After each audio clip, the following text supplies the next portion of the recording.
Yes, guys, how's everyone doing? Hope everyone's doing well today. We're getting through it. We're getting through this international break. We're getting there.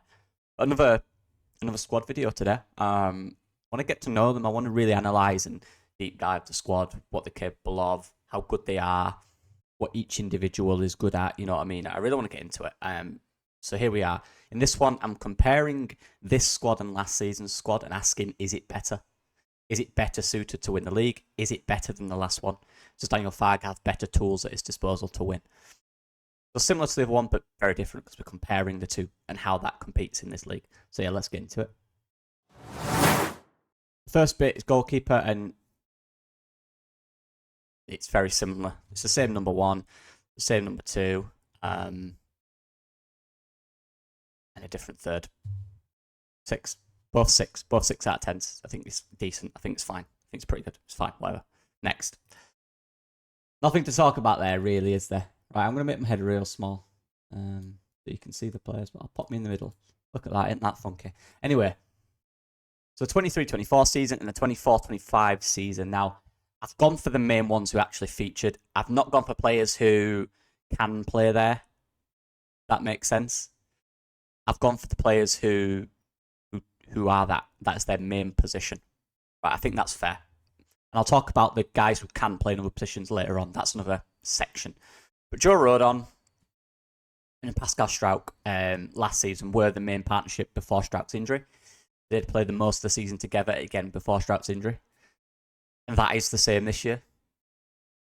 But what I will say is, I mean, the two behind them is contrasting.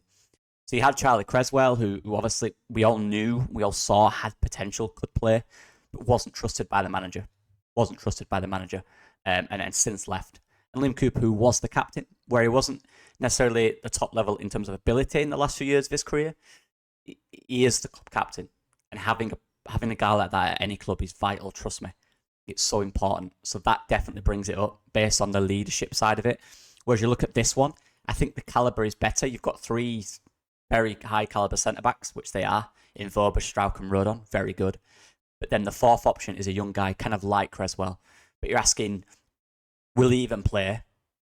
Will De Bayo even play? And is he better than what Creswell can bring? That remains to be seen. But based on the three number ones, or the three behind, or the one behind the front two, which is the same in Rodon and Struijk, Wöber, in terms of playing ability, is obviously a step up on Liam Cooper. We are lacking that leadership. So I did go 6 last season and 7 for this one. Like I said, you have Ampadu, who can play, let's be honest, this season centre-back, last season centre-back. So that cancels out. And anyone else that played there was covering. It's not their main position. So I do think it's slightly better. Because Wöber is an upgrade on Cooper. Creswell and De Bayo won't play much. Right back. Now, the first thing that stands out from last season's right back over here is the amount we had at the start of the season. Now, of course, he left, and that comes into context. At the start of the season, when we were playing, it was Spence, Ayling, Byram, and Gray. Byram, of course, can play either side. But he's a right back as well. He can play there. He is that. He's not someone that fills in there. He does play there. Now, in terms of quality, you're thinking Jed Spence, yeah, nailed on, best right back in the league. Didn't work out, couldn't get in the side, was sent back in January. So that didn't work. In terms of name, at the time, you're thinking excellent, top player to have at this level. Arch Gray came in, who wasn't a right back, but played there very well. Got him a £40 million move to Spurs. Ayling, leadership. For me, wasn't as bad as people said. Yeah, people act like he was terrible. He's doing all right now still. And Byron. So then when Spence goes out, you bring in Roberts. So it can be any of them four. There's good depth. Very, very good depth. Obviously, Ayling left, which meant it was less, but you brought Roberts and Byron. You've got 3 players there. So we always had options. But was there a standout? Archie went in there and did really well. But again, was there a right back? A proper right back that is there, ready? Roberts came in and couldn't get in over Gray. There's a lot of kind of makeshift and changing in that position from Ayling to then Roberts, Spence coming in, Tigray coming in, Byram starting the season on either side of fullback, Roberts getting a little run in the side when Archer went to midfield later on in the season. It wasn't very settled, and I don't like that. It's good to have options, but you need a settled number one. That became Archie Gray, who adapted to a right back and did really well when he did that. But that can't be higher because there's no clear and obvious right back, and the competition, let's be honest, wasn't great. There was no standout competition. Now look at this season. Look at these three here. It's less. You know, and let's be honest, this changed a lot, didn't it? You know what I mean? Like you had guys, Ayling, Byram. Ayling wasn't there, all of it. Spence left. Roberts came in January, so it's a bit makeshift. Very makeshift. But this is very settled. And I like this. Bogle is the number one. He was playing in the Premier League last season. He's got a lot of good experience in the Premier League and at this level. He started the season decent for me. He's had one or two iffy moments, but he's growing, he looks better each week. That's a number one right back. Good. An actual right back, starting at right back with experience, who's good at this level. Nice. Solid option straight away. Excellent. Schmidt's coming. And let me tell you, Schmidt will be pushing the daylights out of the left and the right back. He will be. He is, at this level, an unbelievable backup. Unbelievable. A very good backup.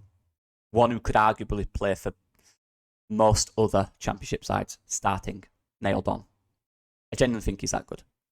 Right now, he is a backup, but what a backup to have. And it's not overkill, because you don't have two or three others. You have Van Byram, who again can play either side. So there's flexibility there. It's a good, solid option. It's a proper good backup. And then it's a guy beneath who can come in and do a job when he's in there and play either side. Good balance. I give it an 8 out of 10. I think it's very solid. Probably could be higher in fairness. But just based on he's not played yet, Bogle's injuries and stuff like that. But yeah, 8 out of 10. Could be higher. Very good. Left back. Similar situation for left back. Not similar situation, sorry. Similar in terms of this year and last year. I'll tell you why. But this year is better. Clearly. So there's 3-3 players who are left backs who can play left back. And Firpo is the number one. That's what I meant by similarity. He's the number one. He's the starter. Look, people criticise what I think is the best left back in the league, if not top two. Now, Byram again, like versatile player, excellent to have in the squad, who's still here. So that's a tick on both sides. But last year, Byram was starter at the start of the season when Firpo was injured. Byram started. And he did all right. There's games he was excellent, actually. There's games where you could tell the balance wasn't perfect. But I really like Sam Byram. If this is proof of anything, it's what a good squad player to have.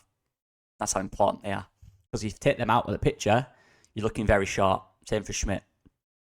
Firpo is the number one. When he established himself last year and came back from injury, he was the number one. He's the number one this year. But behind that, he's leveled up. So Byram is now number 3. Last year was number 2. At times number 1. And beneath him, you only really had Lee Hilde, who I believe didn't go. Did he go in January? I can't remember. But he wasn't there all season, was he? So we were very, very, very, very short. 5 out of 10. Because we were very short. Scraping the barrel at times. I know Spence played there a little bit as well. But again, he's a right back. This season, if Firpo's not in, you've got Schmidt, who, as I said, trust me, he is an unbelievable backup at this level. He's probably not even a backup at this level, but for Leeds United, he's a backup. And then you've got Sam Byram. Versatility, good options, high quality replacements. 8 out of 10 for left back and 5 last year. I think it's a vast improvement. What's that? Plus 3? Yeah. Much better. Much better indeed. Centre mid. Or just make myself small again. Now, I put the numbers where their predominant positions are just to show a bit of balance.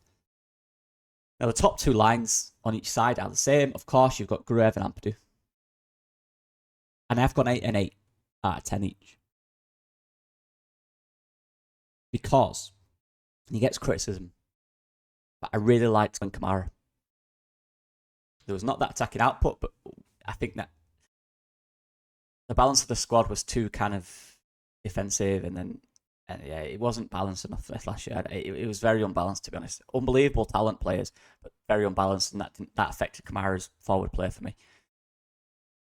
But I like Kamara. I think he's a very good player. He's gone to Rennes, one of the better teams in France. He's a good player.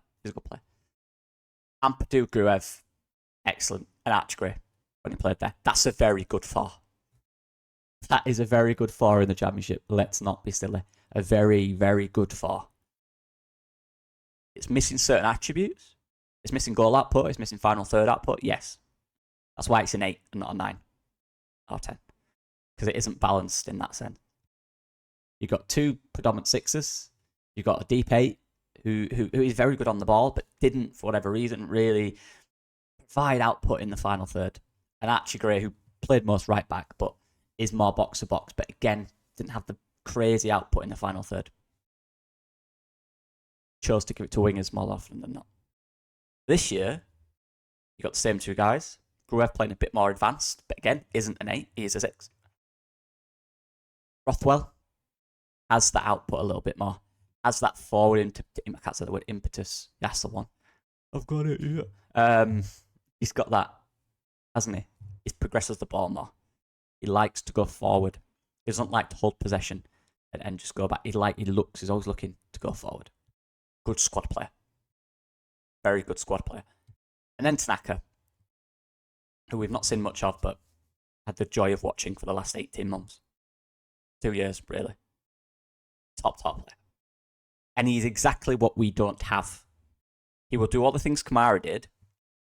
I think there's certain aspects that Kamara is a better player. There's certain aspects that we don't have that Tanaka brings. That's the key part. That's the balance. That's what you need. So I'm looking at that. I'm going, Gruev, Ampadu still there. Good. Tanaka, Kamara, who's better? I think Tanaka can have a bigger impact on this side because of what we have in front of him as well. I think that's key. Rothwell, Gray, who would you prefer? It's Gray, isn't it? Because you could argue Gray starts. Rothwell is a backup option. So for that reason, I've given them both an 8. I think they're both good midfields. I'd argue this one is a higher caliber 4, but I'd argue this one has better attributes to fit what we need and are more balanced. So I've given them both an 8. It's a tough one, that. Let me know what you guys think about this one. Tough one. Forwards. So the wingers, basically. Because they are forwards, let's be honest. This one was hard as well, and you'll see the numbers at the top and what I've done. And let me clarify it. This one was real tough. Real tough. Now, and again, I've gone for wingers. I've not gone for Aronson because he is a 10 who can play out there. I've gone for wingers. I've gone for players that will play the wing. Now, elephant in the room. Somerville, the best player in the league. Brings it up. Ramazani and Solomon are replacing Somerville and Anthony. Now,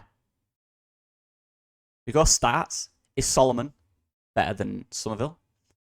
Let's see. People will screaming no. Look at Premier League records. Look what they've done in their career. Somerville is younger, but it was unbelievable last year. Solomon is 1 game in. He has the caliber to destroy this level, just like Somerville did.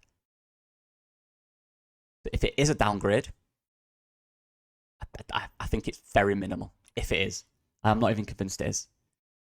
Somerville is our player, and he's very good injury record.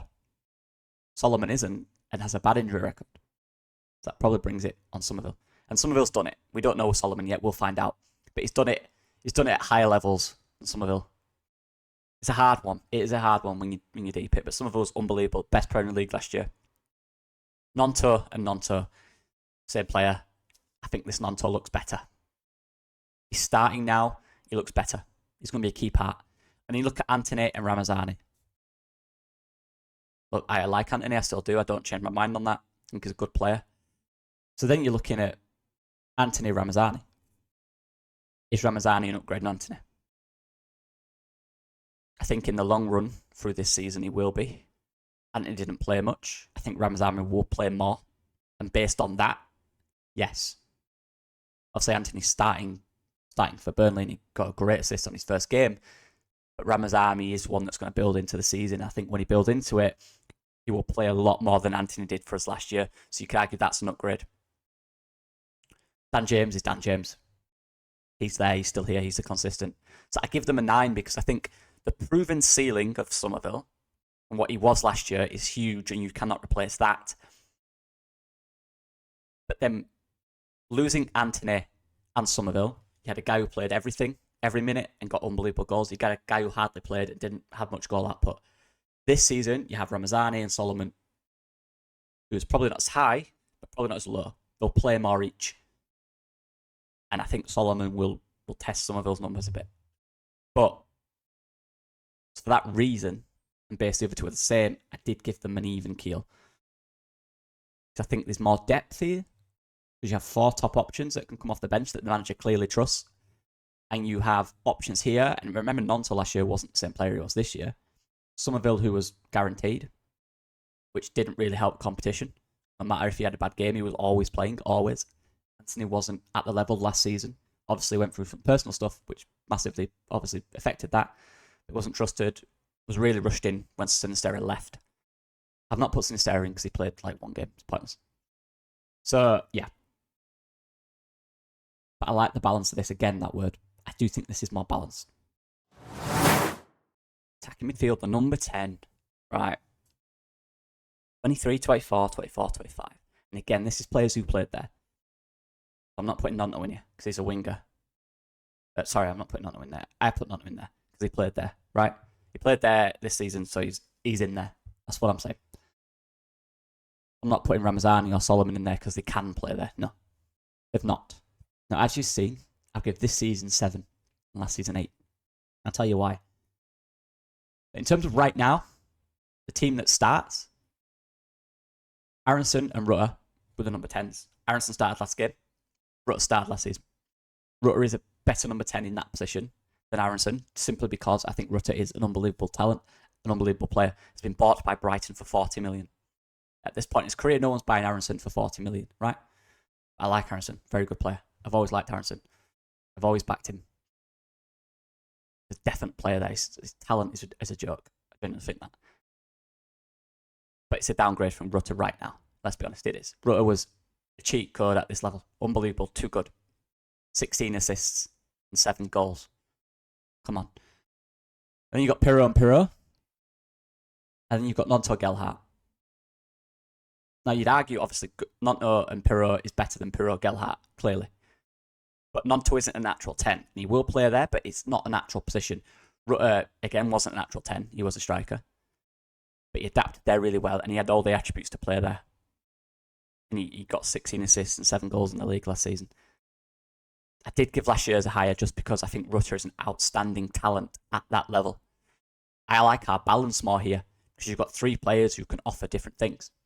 You know, you've got first of all, the hard working press from Aronson and his quality on the ball, his ability to drive, tight spaces. Nonto's overall play is excellent. And Pirro's finishing and smart little movements is decent. Again, with Pirro, Rutter was everything, apart from maybe clinical. It created everything for us, dropped so deep, and Gelhardt didn't play much. The balance is better, but there's not that outstanding player there yet. Nonto is an outstanding player at this level, but he's not played there much. Aronson, similar. He's not played at this level. He started the season really well. But I just think Rutter edges it slightly. Striker. Now, obviously, very similar, all 3 of them. The same players, clearly. I've gone 5 and 6. I know that's low, but I'll tell you why. So you're going into a championship season last season. Bamford, very injury prone. Was injured for the literal start of it. Joe Pirro, for me personally, wasn't an ideal fit for the system, although a very good goal scorer and very effective in certain instances in the game. Matteo Joseph, unproven at that point. This season, it's the same, but Matteo Joseph has started out like a house on fire. Bamford is still injured. Pirro is the same player. Has that finishing ability. Certain games and situations where he comes in and he smashes it. Good. But I don't think there's a clear guy that's going to be fit all the time that can plus Matteo Joseph, and that's the worry for me. Because he's such a young man and it's a lot of pressure on his shoulders. I think he likes the pressure and I think he'll do well, but this is football, people. Started excellently well. Who's really going to pressure him for that starting position? Who's a similar profile when the only guy in the similar profile in Bamford is injured a lot? You need another one in there for me. You needed another one in there to help Mateo and push Mateo that level. Like I said, that competition. He's been excellent. He's the difference maker. He's the reason it's gone up because he's been really good this season. Green is this season's squad. Blue is last season's squad. I was starting 11. I think there's arguments that last season's is better because of the individual talent we had in there. You know, Archie Gray, Rutter, Somerville. But this season for me looks more balanced. And the fact that I couldn't choose a starting 11 proves that. So obviously you could argue Gruev comes out for Tanaka. You could argue that, but Gruev started really well. Aronson comes out for Nonto, who goes in the middle. Then Ramazani comes on the bench, comes into the middle. Schmidt could come in. Perot's an excellent sub at this level. Rothwell, good player. Dan James, when he's back fit, could easily start. Like looking at that bench down there, Ramazani, Roba, Tanaka, Perot, Schmidt, Rothwell, Bamford, James, Byram. Bit of a joke, innit? And you got young lads as well. This last season, who could you bring on? You had Nonto when James was playing. Joseph wasn't trusted by the manager. Shaq, Creswell, Gruev, Anthony. I know there's two or three more, by the way. I know like you'd have Roberts in there in January and stuff like that. And Gelhardt, obviously. But I'm going for the main ones that could have come on and did. And they weren't much. Fark didn't trust his subs that much. Probably, and I didn't even put Pirro up here. So Pirro, you could have Pirro up there as well. But it's a lot less than this, isn't it? It's a lot less than this. This depth is a joke. And you, like I said, you could easily do this in a few months' time. Tanaka's starting there. You know? You could put Bamford on. Bamford. Maybe Ramazani comes in. Maybe Dan James comes in. Unbelievable options. Unbelievable options. Last year, you're shot. You had Pirro to that bench, you're shot. You don't really have the depth. Anthony wasn't trusted by the manager. Gruev can't really change a game. Creswell wasn't trusted. Shaq was always injured and, again, isn't a game changer. Nonto, the game changer. Mateo Joseph wasn't trusted.